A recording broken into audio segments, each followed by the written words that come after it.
Baahubali the beginning release అయినప్పుడే the conclusion తర్వాత రాజమౌళి చేసే సినిమా ఇదే అంటూ ఒక ప్రాజెక్ట్ తెర మీదకు వచ్చింది. ఆ ప్రాజెక్ట్ పేరే గరుడ. బాహుబలి తరహాలోనే భారీ స్థాయిలో ఈ సినిమాను తెరకెక్కించాలన్న ఆలోచనలు ఉన్నట్టు వార్తలొచ్చాయి. గరుడ అనే పేరును అందరూ కూడా కన్ఫర్మ్ చేశారు. బాహుబలి ప్రపంచాన్ని కొనసాగిస్తూ మరో భారీ సినిమా చేసే ఆలోచన తనకు ఉన్నట్టు రాజమౌళి సూచనాప్రాయంగా ఈ గరుడ గురించే చెప్పారు.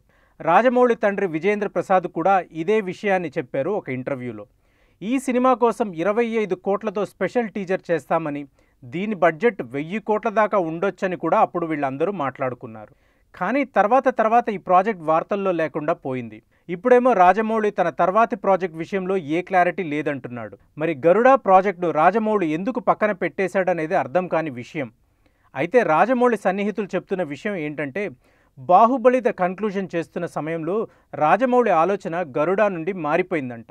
ఈ సినిమా కోసం 5 ఏళ్లుగా కష్టపడిన నేపథ్యంలో మళ్ళీ వెంటనే గరుడ లాంటి ఒక భారీ ప్రాజెక్ట్ తీసుకోవడం అంటే చాలా కష్టమని, ఇప్పుడిప్పుడే మళ్ళీ అంత శ్రమ పడాలంటే అవ్వదని, తన టెక్నీషియన్స్ను కూడా మోటివేట్ చేయడం చాలా కష్టమని, అందుకే ఈ గరుడ సినిమాని పక్కన పెట్టి తన టీంకు కొంత రిలీఫ్ ఇవ్వాలని, ఒక మామూలు సినిమా చేయాలని, ఆ తర్వాత గరుడ తరహా సినిమా చేయొచ్చని రాజమౌళి భావించాడట.